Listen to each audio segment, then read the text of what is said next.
Hi, it's Dwyer, gamblersadvisory.com, dwyervip.com. Remember, the opinion you should follow should be your own. Just consider this video to be a second opinion from a complete stranger online. Well, more beer for us, right? Ike Chilemba went to Sergey Kovalev's backyard and delivered on the over, right? The best part of it, gamblers, is you got paid off at a much greater than even money payout.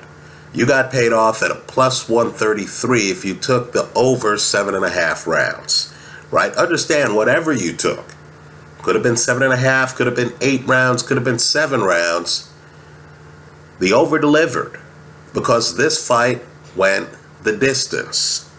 You were one of the lucky few to stand in line collecting at the end of this one. I know Kovalev ripped, sofa analysts. Okay, fine, that's great. Just know that as you're ripping me, I'm collecting money, right? Sergey, you didn't get the KO. Chilemba delivered, right? And for that, I, for one, sitting here in a chair, not quite a sofa, am very grateful. Let me also say this too. A lot of people throw stones at boxing. From time to time, you're going to hear that people are supposedly racist, right? Kovalev has been accused of racism based on comments he made a while back about Adonis Stevenson, right? What I want people to do is to revisit this fight. It's going to show you why boxing literally is generations ahead of these other sports when it comes to being judged on what you can do, not your ethnicity, etc. Right? First, let me say this. Kovalev. Here he is fighting in his country. And of course, he has 2 brothers, right? 2 black men in his corner. Right? That's all you need to know about Kovalev. Right? He's just, rolling with folks who can help him. Trust me, if Kovalev had any racism in him, John David Jackson wouldn't be in the area code of his corner. Right? So forget the ridiculous press. Just believe your own eyes. Right? His trainer's John David Jackson. His second is Don Turner, who used to train people like Evander Holyfield.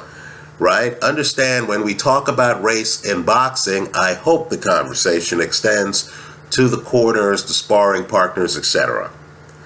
Now, if you thought that was interesting, here you had Ike Chilemba getting tongue lashed between some rounds. And by the way, Chilemba, I thought, was technically brilliant. Right? You have Ike Chilemba being tongue lashed by his trainer, who I didn't realize until yesterday is female. Right? Understand, just like Kovalev, Ike Chilemba just wants great advice. He just wants the people around him to be excellent.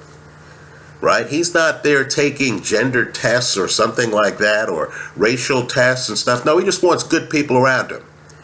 Right? Good people come in all ethnicities, all races, all genders.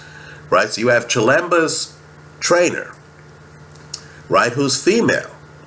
And understand, she's in the ring, she's talking to Chilemba, and Chilemba is there listening, and he's fighting a brilliant fight. What do I mean by brilliant? Let's spell it out. You're on the road against one of the most fearsome punchers in boxing. He's on his front foot. He comes out in the first round. He immediately tries to cut off the ring on you. Right? A lot of boxers at this point fold. You can't see behind you. As you're backing up, understand, if you're accustomed to, being someone who hunts on occasion, and here you are on the road being the hunted, a lot of guys don't quite know how to back up without looking back, in back of them. Understand, you don't have a chance, an opportunity to look back because, of course, you have a fearsome puncher in front of you. The ring is square. It's limited. It doesn't go on forever. So you're going to have to intuitively know how to move your body and not get caught in the corner or up against the ropes where Kovalev wants you to be. And of course, while you're backing up and while punches are coming, you have to find a way to dodge the punches, to not get hit, but you need to fire back enough offense. So Kovalev on the way in has something to think about. Ike Chilemba pulls it off, right? Watch the first 2 rounds. He's trying to gauge the distance. He's trying to figure out how much ring coverage Kovalev has, right? How much space Kovalev needs to land a punch. How far back he needs to be to know that Kovalev can't land on him while being close enough to counter, right? Ike Chilemba pulls it off. You could tell just watching him in the first 2 rounds with Kovalev on his front foot that Ike Chilemba's had a great camp, that Ike Chilemba has a great corner, giving him great advice. Now let's break here and talk about some boxing math, right? I'm a lay person, whatever. I've watched enough fights where these are the things I'm looking for. There's a dilemma for Kovalev opponents. While Kovalev is two-handed, right? Kovalev's best punch, in my opinion, is a right hand that he drops on you at about this angle, right? Just view it as him dropping the punch, let's say 45 degrees. He likes to get his weight behind it. He likes to lean down on it, right? His right is lethal. It's his best punch. It's a showstopper. It gets guys on the canvas, right? During this fight, Ike Chilemba gets dropped. When Ike Chilemba hits the canvas, you can tell he's badly hurt. I believe the key punch in that sequence is the kind of punch I'm talking about, right? A right hand thrown at 45 degrees. Tilting downward, right? So, you're an opponent. You need your left to block it, right? But if you pin your left to the side of your head, how do you throw a jab? How do you create distance between you and a puncher like Kovalev? If you move, if you use your legs to move backwards to create space away from Kovalev's right, you'll look like you're being hunted by a hunter. You'll look like you're running, won't you? Then you have Kovalev on his front foot where he wants to be. Keep in mind, all he has to do for defense, and it's one of the secrets to Kovalev, is to jump backwards. You'll actually notice that while Kovalev is a slugger, he moves much better than you think. There's several times in this fight where they're engaging, then Kovalev just jumps backwards, right? He's not heavy-legged. When he jumps backwards, you're too far away to catch up with him as he jumps backwards. So, how do you solve this dynamic? Right? Lethal right hand, very good left hand, but lethal right hand from Kovalev that you need to block. But you also need to keep him off of you. And Kovalev, who doesn't like to operate deep in the pocket, is staying far enough away from you where you really can't clinch him, where he's backing away, right? So you can't just stand there and tie him up. There's no rope-a-dope possibility here. Right? Here's some solutions. Get low. Move your head away from Kovalev's right so that Kovalev can't throw that punch at 45 degrees. Right? As you're low, hit him with jabs to the midsection. When you look at Kovalev, folks, he's pretty unprotected right here. Right? A lot of fighters don't get the opportunity to hit him right here because they're dealing with all kind of firepower. right? That's why you really have to get your head out of Kovalev's comfort zone. You understand that if you're leaned just a little bit, and if you're tethered to the pocket, if you're not moving backward like Chilemba is, you're vulnerable. So you need to find a way to move backwards like Chilemba, right? And then duck the head so Kovalev can't hit you at 45 degrees, right? Let's come up with another solution. How about using something other than your left hand to block Kovalev's right? How about your shoulder? Think Floyd Mayweather, right? You have the head down, but you've practiced an angle where a guy throwing a right cross is going to have to hit your shoulder before he gets to your head, right? Or better yet, let's talk about another Hall of Famer, the old mongoose, the great light heavyweight Archie Moore. Instead of using your left hand to block the shot, how about using your right hand? Right? There's no law in boxing that says you can't have a hand up like this while firing a jab. You want to know someone who did this frequently? Go back and look at the old tapes on Carl Froch. Right? If you know the guy's Sunday punch is going to come in from this way, right? And if you want to still have the jab working, why not catch the shots? Especially if you don't want to spend a lot of time, a lot of energy trying to stay out of that punch range. Why not catch the shots with your right while freeing your left hand, especially if you have a great jab, right? How about this one? How about making Kovalev pay for using his right hand? This is high risk. I believe you have to be defensively blessed to pull this off. But if you know you can tuck your head behind your shoulder, if you know you can roll away from the punch, if you have faith in your shoulder and the angles and your ability to duck your head low enough so your temple's not exposed, as Kovalev, who likes to feint, so he's still in position to throw punches, as Kovalev comes in and he's feinting, why don't you throw lead and counter left hooks? Right? Keep in mind, you'll have to stay close enough to him to land the left hook. But if you have a great left hook, why not give him something to think about? Right? Again, this is a Floyd Mayweather move. Now let's talk Andre Ward, possibly Kovalev's next opponent. How about this solution? And Andre has the skill level. Smother his right hand. Kovalev doesn't want to operate deep in the pocket.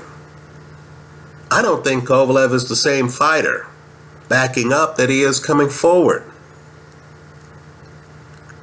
One way to get your head out of the range of Kovalev's punches is to duck your head, get inside, and put it on Kovalev's chest. Pin his right hand. Work him with your right. Now, a master at this is someone Kovalev has already beaten. Bernard Hopkins. Right? Sadly for Bernard, he fought Kovalev 20 years too late. Right? Understand, Bernard was almost 50 when he fights Kovalev. Right? Bernard, I'm not kidding, subtract the 20. Put Bernard in his late 20s. You would have had a guy who knew how to duck his head and run inside. Right? Those are the kind of things that someone can do. Chilemba, in my opinion, doesn't have the ability to duck his head and run inside. Right? Nor does he have the Floyd Mayweather ability to stand his ground and throw left hooks. right? Having faith in his reflexes and his shoulder, right? And the angles he set up. But what Chilemba did have was the ability to back up and get low, right?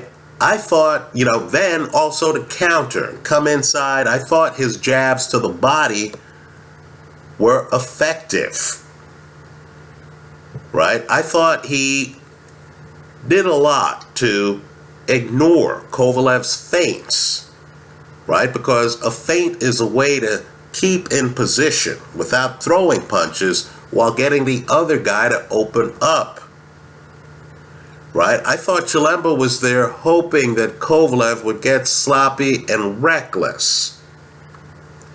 I thought Kovalev did get sloppy and reckless and looked a little bit tired as the fight went forward when he was backing up. I thought, though, that Chilemba just didn't know how to move with him, right? Chilemba didn't have that prime Bernard Hopkins ability to just rush in as Kovalev backed up, right? Make no mistake, I think Kovalev is an excellent fighter.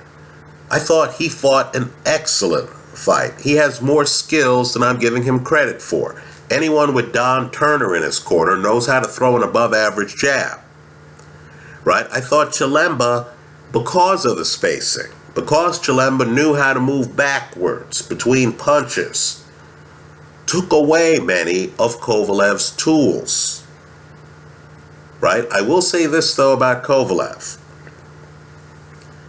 Particularly in the later rounds, he wasn't defensively blessed. Right? Look at his hands. His hands drop in the later rounds. He wasn't ready to fight at this pace for 12 rounds. He got a little tired in the later rounds. He wins the fight. I thought the scoring was a bit ridiculous, right? But I did feel he beat Chilemba by, let's say, 3 rounds, right? The holes in his game, he comes in a little bit parallel to you, doesn't he? Right? Comes in a little bit parallel. Doesn't want to be deep in the pocket with you. Right? Chilemba bent at the waist.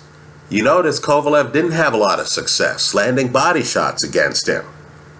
Right? Chilemba took away the body shots. Right? Chilemba took away his jab.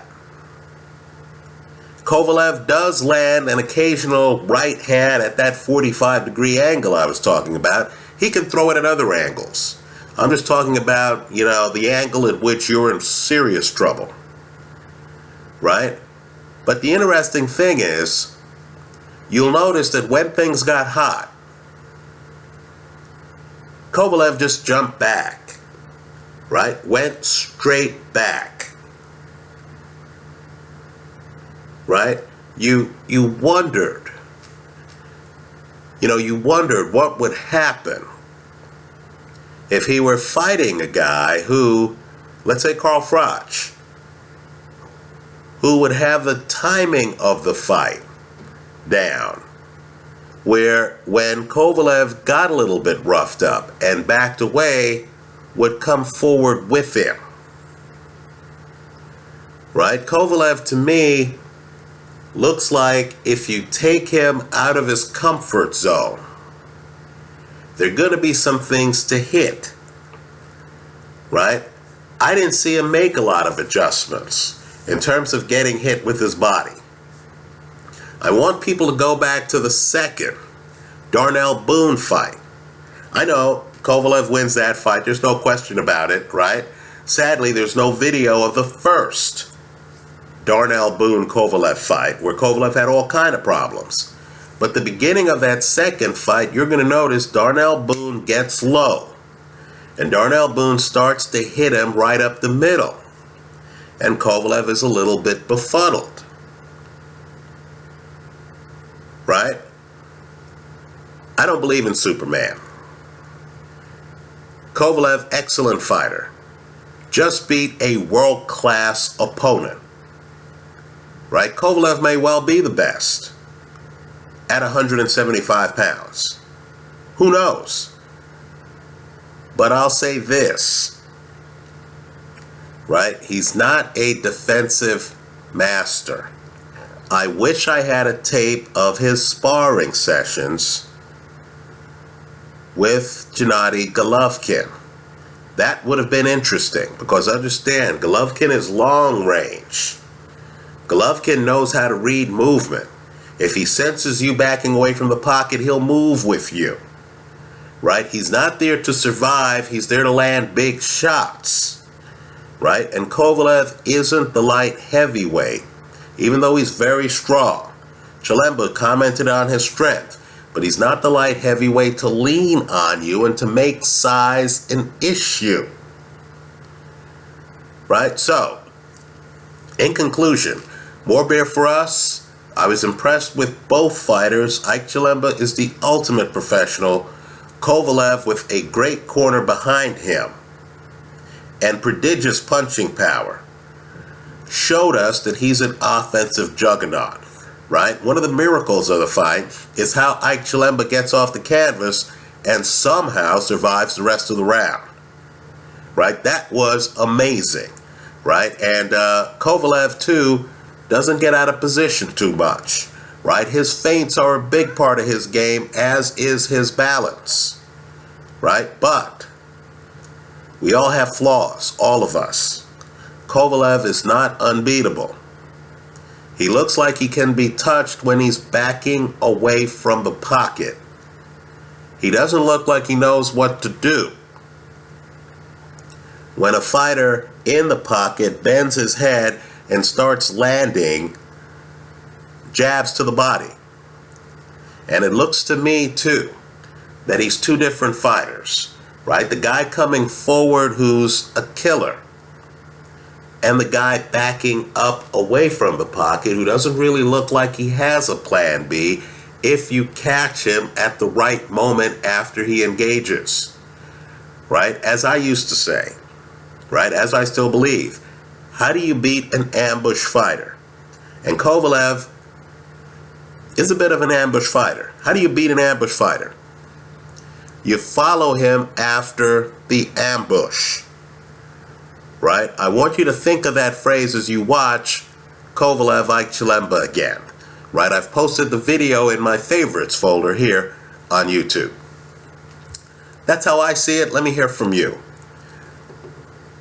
Tell us how you feel someone would have a shot against Sergey Kovalev. You know, it's too bad Floyd Mayweather wasn't a light heavyweight, because it would have been fascinating style-wise to see what Kovalev would do, because one of the best parts of Mayweather is there were fights where Mayweather just drew a line in the sand and wouldn't walk away from a fighter.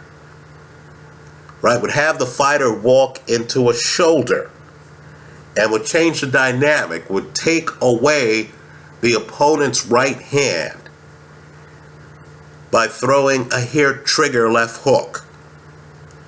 Right? I know it sounds crazy against a guy with the KO percentage of Kovalev, but it would be interesting to see that in a fight. Anyway, that's how I see it. Let me hear from you. Thanks for stopping by.